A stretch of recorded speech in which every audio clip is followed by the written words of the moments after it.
Yo, what is going on, guys? Welcome back to the DimesOnlyPodcast. I'm your co-host, Buddy. What's good, y'all? Welcome back. Here your co-host, George. Yeah, so we don't like to start off in this note, but we feel like we have to.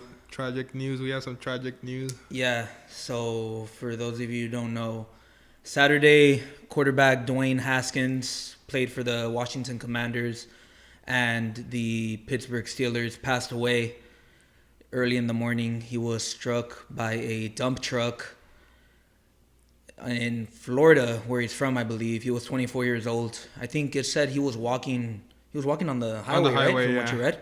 Which is kind of weird, why would you be walking on the highway? But who knows? Yeah. He had his reasons.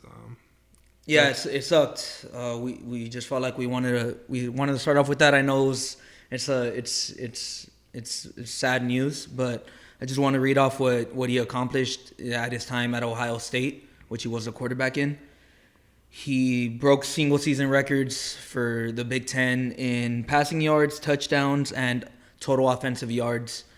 So, he was quite a decorated player. He went in the first round back in 2019, and it was just sad news. I woke up. I was actually on my way to the gym when I heard that. How did you hear about that, George? Yeah, I woke up to it as well. Especially Steelers are my team. It sucks that we had to lose someone part of the Steelers family, or just in general.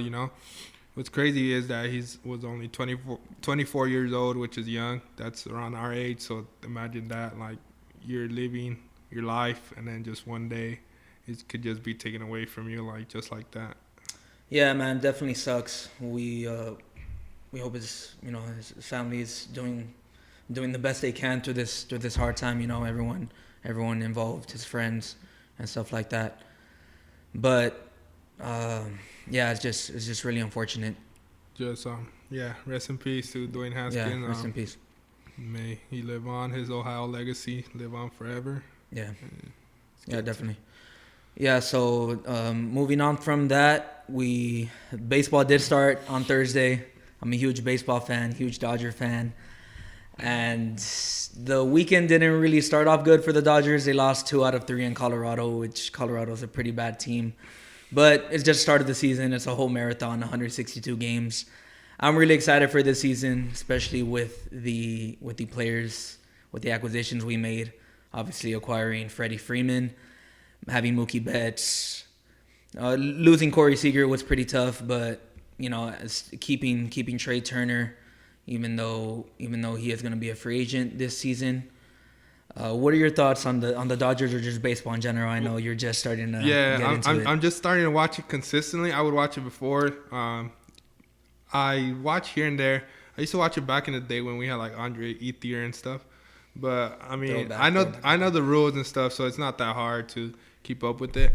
Sometimes it could be a drag for me to watch the 9 innings because sometimes the games are boring. I remember when I used to watch it. I used to watch it actually because sometimes I would want to watch wrestling on the channel. I think it was like 11 and they were passing like Dodger games.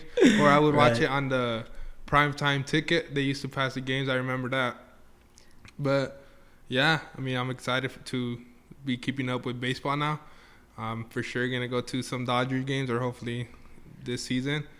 I'm going to try to do my best, try to learn everything, all the names of the players and stuff. I know a couple, most of them, but hopefully Dodgers can make another run to the World Series. Yeah, hopefully, man, we're stacked. We have the talent. We have the coaching. I've been excited about every Dodger season for maybe the past 10 years, but it's because they have the talent, and, seeing this team fail over and over again, and then finally having them win back in 2020 was really special. But this is a city of champions. You gotta be winning consistently and winning championships as well. But super confident in this team. We have probably the best lineup you could argue of all time, maybe. And even though Cody Bellinger is struggling a little bit, we do have some guys who should be playing to what they're capable of. But I think even if he's not playing to what he's capable of, even if he's just playing good, decent, I think that's good enough. Starting pitching is a little shaky. It is very thin. But I feel like if we just get one pitcher or even add Trevor Bauer back, which hopefully we can. I know a lot of people are not for that, but if we could add him back into our rotation, I feel like that'll be a tremendous help for us. But yeah, man, hopefully we could start getting you more into baseball and stuff like that. Another thing. I'm sorry I didn't mention it, but I'm looking to invest in a Dodgers jersey. So if you guys could help me, let me know what would be a good first start to get like what player. I'm thinking about Mookie. I know he's goated, but I know there's a bunch of stars in blue. So I just want to know what would be a good first player to have in my Dodgers jersey collection if I start one. Yeah, man. Yeah, that's a good one. If you want to get my suggestion, I would go with Clayton Kershaw, even though I don't have a Clayton Kershaw jersey. Only because, he's a pitcher. He's been a Dodger legend forever. Yeah, Dodger legend. But if you guys want to help out my boy George in deciding what first jersey to get himself, then make sure you guys comment down below on our video, or just DM us on our page, DimesOnlyPod. You already know. We could probably make this a preview, Yeah, for sure. Yeah, man. Well, since the NBA season ended yesterday, playoffs. Sadly, your Lakers aren't in it. Yeah, sadly, my Lakers aren't in it, as we discussed last episode. But the NBA playoffs are gonna be great. I feel like they're always great, really. First couple rounds are not so great, but star power is obviously there, big names, and me and George actually made a list of our awards that we'll be giving out. So what would you like to start off with? Well, before we start off with that, just the playoffs in general.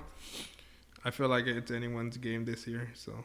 Oh, yeah, definitely. Yeah, I just want to throw that out there, but we could get with the awards now. I agree. What do you want to go first? Wait, you want to do it like? We'll you go first, and then I say mine. Yeah, that category. That way we don't. Yeah. Let's do that. So I'll start off with Sixth Man of the year. How about that? All right. My Sixth Man of the year I got this year. I'm gonna be honest. I wasn't too close with watching the NBA this year, just because my Lakers sucked. But I always have my eye on it, no matter what, because I'm just a basketball junkie like that. So with my Sixth Man of the year, I got Tyler Hero. Oh. Tyler Hero from the Miami Heat, averaging a career high 20.7 points per game, 4 assists a game, and 5 rebounds, shooting close to 40% from 3. And he's a good free throw shooter as well at close to 87%. I'm not gonna cap. I actually forgot about that award. Oh my goodness, dude. But let me tell you, that was an easy one off the rip. So Tyler Hero as well. Okay, all right, you got Tyler Hero as well. I haven't been keeping up. How the hell did you forget about that award? Because I knew I forgot one, so I was going down my list, and then I'm like, I know I'm forgetting one. Oh, okay. That's the one I forgot. I thought I was gonna forget something else, but that's a no-brainer. I haven't been keeping up, but from what I've been seeing, Tyler Hero has been killing it. He's giving me those like vibes, the shooter vibes. Oh yeah, definitely. Yeah, he's coming off the bench energy. Yeah. Maybe like not as good as Jamal Crawford. Oh but he's averaging 27, which says a lot. That's a starting. That's like what starters average, so it doesn't. What do you want to go with, man? I'm gonna go with the Coach of the Year. Coach of the Year. All right, just because this one's like whatever. It doesn't get a lot of recognition. I feel like we both agree on this. I think. Yeah, Monty Williams. Yeah, Monty Williams. If you don't know, he led the Suns to their record history. They made history. They got like 65, 64. I think they're at 64 wins. That's most wins in Suns history for one season, and that's solid. He has Devin Booker. He has Chris Paul. He has great players, but keep in mind, I feel like he's making those players look even better, just the way they're playing. And then Mikal Bridges, he has like those sleepers that he made good. You get me? Yeah, so, for the most part, I feel like they're homegrown. The only guy they really brought in was piece was Chris Paul. Yeah, and then DeAndre Ayton, Cam Johnson, they all developed with Monty Williams. So I feel like he did a good job with that team. Team, it reminds me a little bit of the Warriors. Yeah, that was a homegrown team too. Before KD came KD. in, Mark Jackson had Steph Curry, Klay Thompson, Draymond, and all those guys. He developed. Same thing. Give me a little Warriors vibes right there with Monty Williams. Yeah. Monty easily best record, in my opinion, the best team, second best defense, second best offense, and they have the best point differential. That's my pick. So yeah, that's easy. All right, so I'll move on to most improved player, and my pick with that is Darius Garland, who, for those of you who don't know, was actually drafted by the Lakers, but he went to Cleveland because of the trade that we made for Anthony Davis. Currently averaging a little bit under 22 points a game, 3.3 rebounds, and 8.6 assists, career high for his young season. And he's shooting 38% from three. Coming off of Vanderbilt, I didn't really have big expectations for him, but he's certainly blew that out of the water. And you know, he's been balling, and I think he deserves the award. I think he's the most improved this year. This is the first one I'm gonna disagree on. When do me and you ever agree? We don't like, agree. Seriously, okay. we hardly agree. It's rarely that we agree, only because like it'd be like unanimous and stuff. Yeah. But I have DeJounte Murray. DeJounte. He's a beast. Last season he averaged about, I believe, 13 points per game. Correct me if I'm wrong. About. He's averaging this year 21 points per game. Yeesh. So that's a big improvement. He averages 2 steals. So he's a two-way player, keep in mind. Definitely. He's averaging 2 steals per game, doing it on both ends. He's had 13 triple-doubles this season alone. He's a beast. And he averaging 9 assists. And he has Spurs in the play-in tournament. And Spurs is not really a good team. So he's basically kind of carrying them on their back. So last year he averaged 15. 15? 15.7. But still though, I mean, a 6-point jump in your points per average, that's huge. Yeah.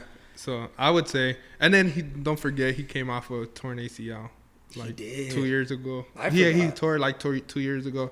So I feel like that's like a good development he had. He did that time to grow. Like you give him good time to grow. That's a good pick right there. DeJounte Murray. Yeah, DeJounte Murray is a good pick, but I'm gonna still go with my boy Darius Garland. I just like his style, and also too, the Cavs are in the 7th seed. They're gonna be in the play-in tournament, sadly against the Nets. But you know, Cavaliers haven't had a winning season since LeBron left. Yes, since LeBron left the first time and then he left the second time. So I mean, yeah, that's a good one too. All right. Since I started off last time, what do you got? I'm gonna go with defensive player of the year. Defensive player of the year. Who you got, man? I'm gonna take Giannis. 9 defensive rebounds, 1.4 blocks per game, almost 5. I had Marcus Smart up there. Okay. Yeah. I did. I wanted to put Marcus Smart. Yeah, He's averaging 2 steals per game. But overall, I feel like Giannis could guard anyone on the floor. So it's like, you have to go with Giannis. And I think I read something where per 100 possessions, he only let like 106 points or something like that. Wow. So I would just be with him on the floor. So the Bucks with like 100 per 100 possessions, they've scored on them 106. Advanced stats for you guys, ladies and gentlemen. Advanced stats. Yeah. Me and you are going to disagree again. I'm going to give love to the little guys, and I got Mikal Bridges from the Phoenix Suns. Yeah, I had him in my mind too. So it's not a bad pick. Yeah. I'm just going with this because I do feel like he does deserve it, and I just want to be a little different. Mikal Bridges, he guards the best players, best shooters, 7'1" wingspan. For those of you who don't know about wingspans, 7'1", that is longer than this table. That's longer than this table, probably. Like just him standing like this is freaking insane. His ability to slither around screens, deny passing lanes, leading Phoenix to the second best offense, like I said earlier. And I think right now you could probably argue he's the best perimeter defender as well. You know, he could guard 1, 2, 3, maybe 4, depending. I mean, because 4s now they're pretty small. They have good defense. That team in general. Yeah, that team in general. But if you guys don't know, leads the helm, I think. They don't show love, but Torrey Craig also on that team has a good defense. You're just saying that because he was a Denver. No. Let me tell you why. If you guys don't know, go. I think when Nuggets played Portland, in the playoffs. Uh-huh. I think it was the last game. Oh no, not the last game. The game before. Oh no, it was the last game. Because I know C.J. McCollum balled out, but Damian Lillard didn't because they had Craig on him. You should see the way he played defense. If you guys just go watch. Just the Suns in general. They're obviously Chris Paul's a great defender. Yeah. Devin Booker. DeAndre Ayton at the rim. DeAndre Ayton. But Mikal Bridges, I feel like could guard a lot of positions too. I don't disagree with that pick. Yeah, I would have gone that pick too. Yeah, Giannis too though. Giannis is a beast, you know. Yeah, stats wise, you're not gonna see it with Macau, but if you watch the games, obviously. All right, let's move on to what we got. We got Rookie of the Year. Yeah, I would leave the MVP for last. Yeah, for sure. All right, my Rookie of the Year is Evan Mobley out of the University of Southern California. Second in total points amongst rookies. 8.2 rebounds a game, leads rookies, and 2.5 assists. He's shooting 50% from the field. He is a big man, but he could stretch it out. He could shoot the three, mid-range, go in the post. He is a Trojan, so I am a little biased right there. But I think he's been the most consistent from the rookies. And, you know, I think he's just a beast overall. 69 games, other teams, other rookies haven't really played that much or have been as consistent as him. So I'm giving it to Evan Mobley. Disagreeing again. I know he's an SC, but it was obviously he was going to pick that pick. I already knew Evan Mobley was coming. It was obvious. You knew that already? Yeah, I knew it already. He's an SC boy. Who you got, my boy? I have Scotty Barnes. Damn. I haven't been keeping up. That was my second choice. I'm not gonna lie. I wasn't keeping up with the Rookie of the Years a lot. At the beginning, I thought Jalen Green was gonna win. He was a late bloomer. He started getting his 30 points towards the end. Yeah, but he was a late bloomer. Scotty Barnes averaging 15 points, one steal per game, 7 rebounds, pretty solid. And he's with the Raptors, which are 5th seed, so I think that's a high seed for a team that's not really. I don't think they didn't have that much expectations coming in.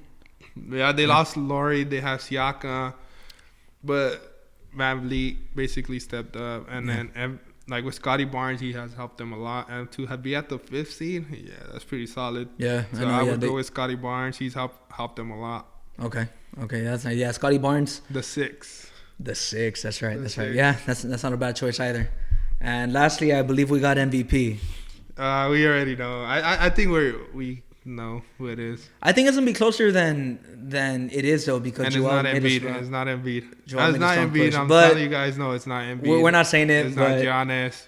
It's Nikola Jokic. It's my boy Jokic from Denver Nuggets. The real 15. Retire his number. 27.1 points per game, 7.9 rebounds for a center. 13.8 rebounds, which is second overall. 1.5 steals, 33% from 3, 58 field goal percentage, roughly 2 blocks. 6 seed. The West is stacked, but I mean, no Jamal Murray. Here, let me tell you, he still leads them. Oh my God, he's something else. We lost Jamal Murray. We lost Michael Porter Jr. to the other 2 options. Look, Jokic is a monster, triple-double, walking triple-double. He makes his teammates better. And let me throw you a stat out there. Okay, it's something about so every team's second option is averaging more than 15 points per game. Roughly.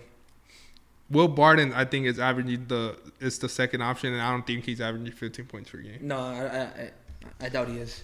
But that's the highest after Jokic points per game.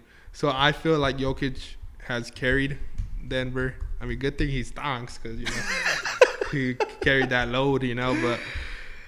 Yeah, dude. I mean, Nikola Jokic. He's a point center. He's a guard in a big guy's body. And whoever said you can't run an offense through a big, he's proving you wrong. Will Barton is averaging 14.7. Oh, almost 15. Yeah, but that's a 13 point dropout from the leading scorer, which is obviously Nikola Jokic. But yeah, we don't even have a good team to be in the 16. I believe. Well, because of him. Yeah, that he's really something else. He's a threat everywhere. He could pass the ball. He could shoot the ball. He makes his free throws. He could take you to the post. He could back you down. Left hook, right hook, left hand finish, right hand finish at the rim. This dude could do it all. I think when it's all said and done, he could probably pass Hakeem for the most skilled big man in the NBA. Just skilled person in general. We're not saying points best center. Yeah, no, but just most skilled. He can shoot the ball. He can pass. For those of you boys and girls who don't know about Hakeem, the Dream Olajuwon, look him up. If you guard him, he will literally shake your boots. He will have you looking left when he's going right. But Nikola Jokic is that guy. Knowing it, I mean, when George told me about how skilled he was, I didn't really believe him, but seeing it now, the attention he's getting. I've been keeping up with him obviously since he landed in Denver. He was drafted the second round, I believe. Second round, first round. No, second round of 2015. He's just a beast. He's a beast. He's a beast. It's the foreign players coming up. It's really the foreign players, man. It's the foreigners. The way they play basketball over there, and they play at a young age. You got Doncic, you have Embiid. You could argue that the three best players right now are foreign. Giannis, Nikola, and Embiid. Yeah. And they're all Doncic, quote-unquote big men, too. Yeah. It's insane the way the league is going. I think it's for the better because all these guys, they're not strictly a center. They're not strictly power forward. Honestly, they're just basketball players. I feel like Denver and Sixers are like the only team that run their offense through a big. But it works. But actually, no. Now that you have Harden with the Sixers, you just run the pick and roll. But that's Embiid's team, though. That's Embiid's team. Yeah, but yeah, no. I mean, you're right, though. I mean, but Denver's like the only team, and that I feel like could do it successful only because his vision is crazy. The way he passes, he finds the right man. His IQ is crazy. So I would say that play style could only work if you have a big like Jokic. One thing I could solidify for Jokic is that he is the best passing big man ever. The passes he's made, no looks, freaking across 94 feet down, like it's crazy. And I'm not gonna cap. You can even say he's the best passer in the league as a big. No, yeah, just period. That. Yeah, just period. Yeah, you could definitely. No, not as a big, but as the league. So he's beating point guards and stuff. So yeah, I'm saying Jokic is just crazy. Yeah, he's insane. I give you that Denver love right now. Yeah. just because I mean, like I love him, man. Obviously, I love Jokic. He's a beast. For him is unbiased because he's not a fan. Yeah. For me, I mean, you're gonna say I'm biased. But you can't hate the guy. Could be a little biased, but I think it's facts. Yeah, I'm sorry, Embiid, but he's not getting it. Well, I hope he doesn't. Yeah, I hope not. But I think it is gonna be close because he did win the scoring title. Yeah, and he does have a team in the 4th seed. D Rose won the MVP when KD had won the scoring title. Yeah, that's true. So I mean, this doesn't. I feel like scoring because. I don't know, because I feel like scoring is not everything. It's not, but it's then the Sixers are struggling more, I feel like, than Denver at the moment. Yeah, like going into the playoffs? Yeah. Yeah, we'll see. Because I know they've been losing. Yeah. Well, speaking of the playoffs, we have that coming up on Saturday. We do have the play-in games, though. They start tomorrow, Tuesday, with the Timberwolves and the Clippers. I got Clippers on now. Yeah, I got the Timberwolves. And then we have another set of games on Wednesday and Thursday as well. Speaking of the playoffs, George, what are your favorite memories for the playoffs? Whether it's Nuggets related or not, what do you have? What sticks out to your mind? Well, it's not Nuggets. As you don't know, LeBron's one of my favorite players. Him winning his first chip, actually. And that Ray Allen shot that helped him get his first chip. Damn, that was. Second chip. His first chip was against KD and Thunder.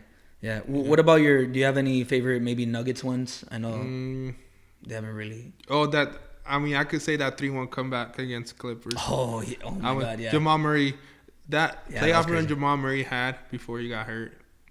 He was going off. He had, I think, back-to-back 50s against the Jazz that round. And then he came back against the Clippers and they won. Oh, yeah. And then that's pretty much the only one. Yeah, we don't really have memories like that. So it kind of sucks. I mean, making the Western Conference Final, but I wasn't technically a Denver fan yet. So. Oh, yeah, no, in 09, right? Yeah. Yeah, so. But that was the first playoffs I saw, so. That's right. That could be it.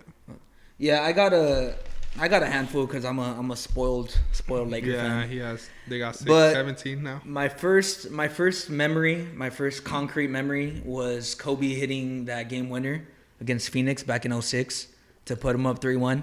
That was the first time I actually remember watching it live and seeing it and just going crazy afterwards because Kobe's my favorite player of all time. He's my GOAT.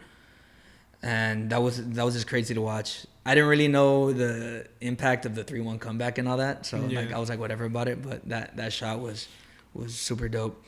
My favorite memory, obviously beating Boston in 2010. From losing to them back in 08. And the way they beat us in Game 6, and remember when Paul Pierce dunked the Gatorade over Doc and stuff like that. That was just embarrassing. I remember going to my room and crying. I cried myself to sleep that night, losing to Boston. And when we finally beat them back in 2010, I was jumping up and down. I was a little kid. I was only 12 years old. I was just ecstatic. But my favorite non-Lakers, non-Kobe one is definitely the 3-1 comeback that Bron did against Golden State back in 2016, along with Kyrie. I was rooting for Bron so hard because I'm a huge Bron fan as well, but I was more annoyed with the bandwagon Golden State fans coming in because they had won. You don't hear about a lot of Golden State fans these days. No, not anymore, huh? But like in that 4-year window, I would see nothing but Golden State fans. I got sick and tired of them. I hate bandwagons. I would see it everywhere. I wanted Bron to win, just to win for Cleveland, and then just to beat the hell out of Golden State. I just want Bron to get his 5th. Yeah, that's all I would ask for. Hopefully, Lakers choked it. Hopefully, he does, man. But that's definitely my non-favorite Laker memory, because I remember watching that Game 7. I went to Dave & Buster's with my family, and there was a bunch of Golden State Warrior fans, and they were being all loud and stuff like that. And I remember when Bron made that block, I got up and I was like, hell yeah, baby, let's go. Hey, that block, I was watching it live. Oh my goodness, he came out of nowhere.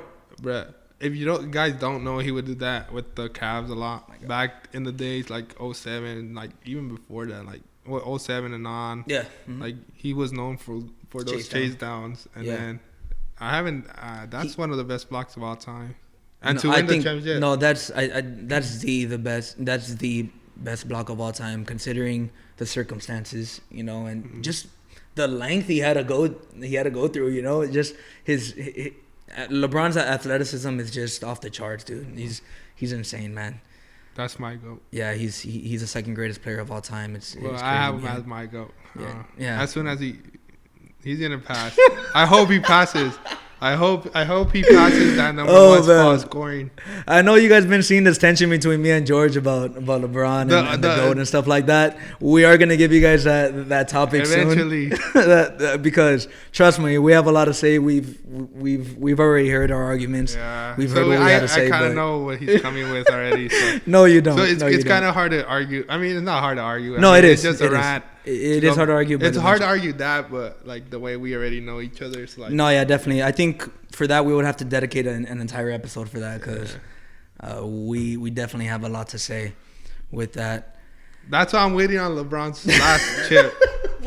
Oh my goodness, George! You're sometimes when the Lakers beat Denver last year, I wasn't really mad, because as long as LeBron won it, I just want LeBron to win. So if he would have been in the playoffs this time, I obviously Denver, it's gonna be tough for them to win it. Mm-hmm. So I didn't have high hopes, but I would have at least thought that Lakers could pull off another chip for LeBron. So basically, I'm rooting for LeBron. Yeah, man. I mean, we'll see what happens next season. And just before we close it out, all these Lakers fans love LeBron now, huh? Before I remember he came here, Kobe's legacy and I don't know what, and all of a sudden, Bron, he brought us another chip, yeah. You know what? It's possible to love Kobe and love LeBron. No, yeah, I'm a prime example of that, but those some people just get Laker too. fans that when they first got him, it's like you can't like both. Yeah, painting over his mirror and stuff. Like, get out of here. He brought you guys a chip. Yeah.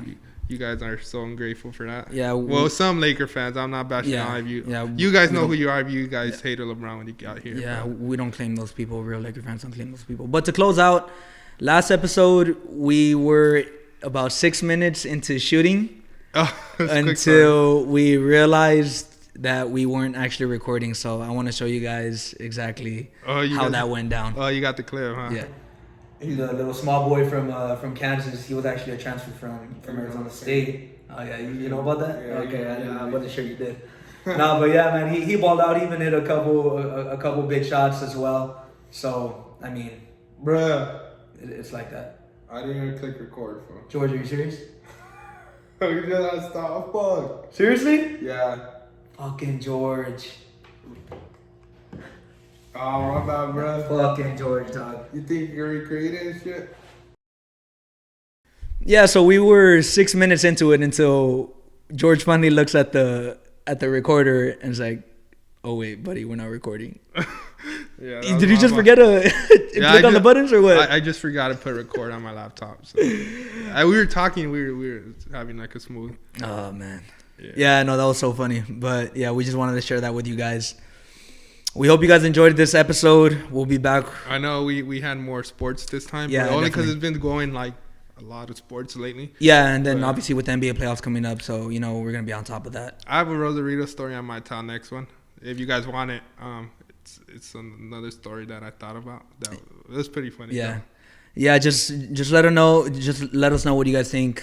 What do you guys want to hear more? Maybe we got some stuff planned, but if you guys want to maybe have us, you know, get more in depth about us in general, then just let us know. Comment, like, subscribe. DimesOnlyPodcast. You already know the drill. Yeah. Peace out. We appreciate you guys and your time. That's pretty much it for today. Thank you guys. Peace. Later.